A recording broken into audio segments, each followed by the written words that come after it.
Hey everyone, welcome back to another Garden Warfare 2 video. Today's topic was inspired by a comment on a community post I made asking for ideas for video essays. So thank you to Pooh for the idea. Today's video is a history of Garden Warfare 2's greatest feature, the Town Hall. If you guys do go on to enjoy, make sure to drop a like. If you guys are new, subscribe, since I post a Garden Warfare video almost every single day. And let's get into it. The Town Hall in Garden Warfare 2 was introduced once the Trials of Nomus update came out.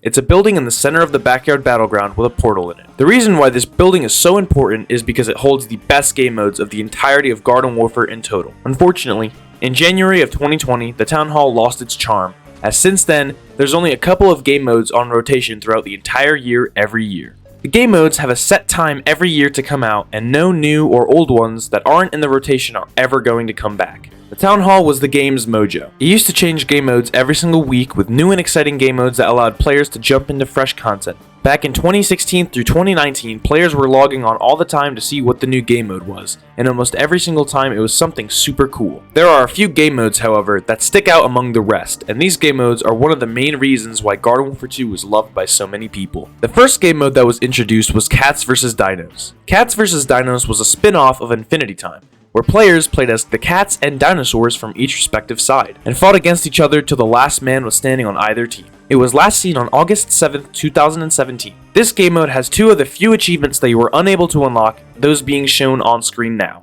The game mode was very strange. Instead of playing as plants and zombies, the game set you in an interstellar themed map that was similar to Infinity Time's map, but not the same. The reason this game mode was so beloved is because it brought a fresh feel to Garden Warfare 2, being able to play an entirely new class inside the vanilla game. It just felt super awesome to be able to do this at the time. This game mode was one of my earliest memories playing Garden Warfare 2, and will stay as one that I will remember forever. The hype for this game mode was real, since most people were jumping onto the idea of playing an entirely new class that had no correlation to plants or zombies.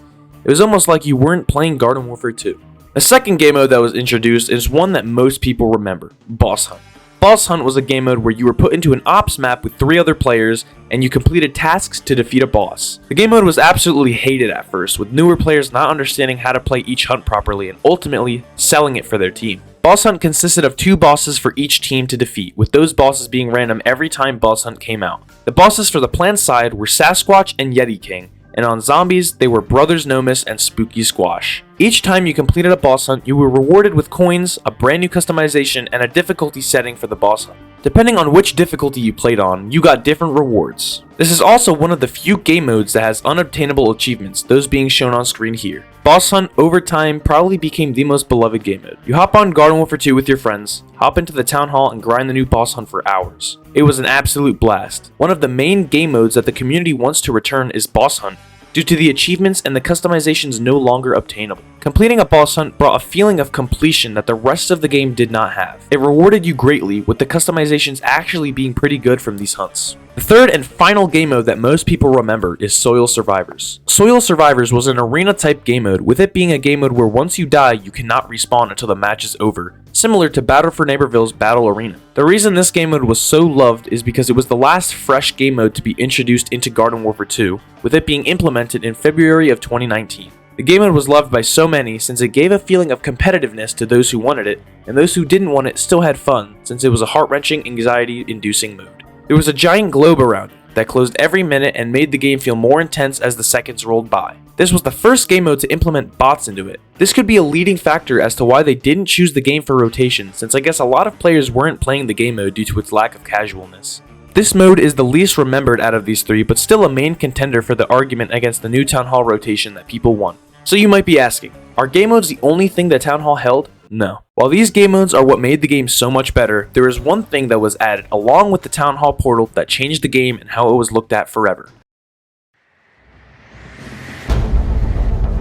Releasing on September 8th, 2016, the Trials of Nomus DLC was added on all platforms. It added the Town Hall portal, 2 brand new classes, those being Torchwood for the plant side and Hovergoat 3000 for the zombie side. The only possible way to unlock these characters at the time was to play the events that the Town Hall was holding. Trials of Nomus on its own was probably the greatest update in Garden Warfare 2's history, but it wouldn't have been possible without the Town Hall. It gave people a lot more to do, as the minimum completion time for the trials was 4 weeks, since every week the Town Hall closed and reopened with a new mode. Each time you completed a full game in the Town Hall portal game mode, whichever it was at the time, you gained a certain amount of rainbow stars depending on what game you played.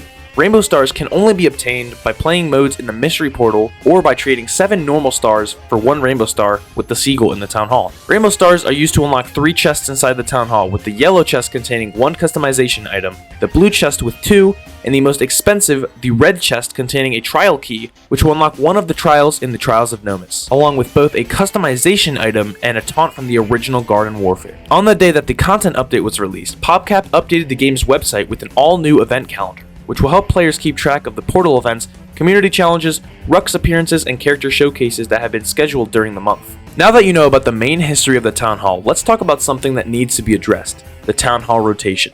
Currently, the Town Hall has a set rotation of a handful of game modes from past years that were released. Out of all of these game modes, only 2 stand up to be somewhat decent: Capture the Taco and Legends of the Brawl. For some reason, PopCap, once they were finished updating Garden Warfare 2, put the Town Hall on permanent rotation through these game modes, with the ones for each month being the same every year since 2020. The majority of the player base has complained about this ever since the change went into place, and more recently, there was a question on a forum asking a developer about this change. The developers surprisingly answered the question with the intent of sending it forward to the developer team for other PopCap games. We waited and waited, and a couple months come by, and a response is given. The response we received was just some more bad news, as the developer stated this: live service updates, including Mystery Portal rotations, are no longer in development for Plants vs. Zombies Garden Warfare 2. With this being stated in the official forum by a team member, we can only hope by the grace of Crazy Dave that something changes within the team that fixes the issue of the boring game modes reappearing in the game. Another main issue is 5 of the 63 total achievements in Garden Warfare 2 are completely unobtainable to console players. Although it isn't a serious issue, people who like to complete games fully cannot complete this game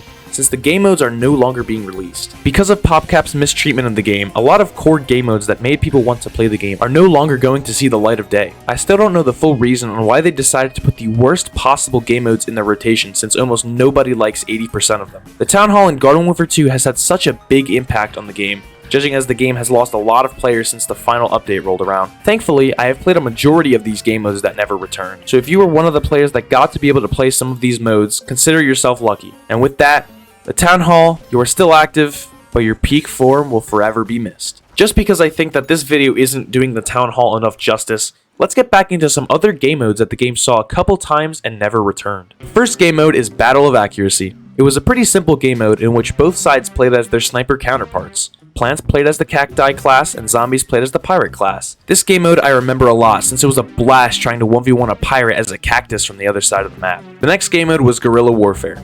Plants team played as either Commando Corn or Camo Cactus, and the Zombies team played as either Super Commando or Camo Ranger. This game mode was a lot of fun since both teams were actually pretty balanced. The Plants had Commando Corn on the offensive, which had high health and did a lot of damage, while the Zombie side had Super Commando, which did a lot of damage, was mobile, and had mid health. Snipers were also balanced since they were basically camo counterparts of each other. And the last game mode I'll feature here is I Believe I Can Float. This game mode was super simple. You were given a random character every time you spawned in, except everybody was low gravity and you exploded every time you died. It was such a simple but fun game mode to play. Alright everybody, thank you so much for watching. If you guys did enjoy, make sure to drop a like. If you guys are new, subscribe. And we can all hope that one day the Town Hall will return to its former glory. The amount of memories I have playing these game modes with my friends is unmatched with a lot of other games. And with that being said, I'll see you guys in the next one. Peace.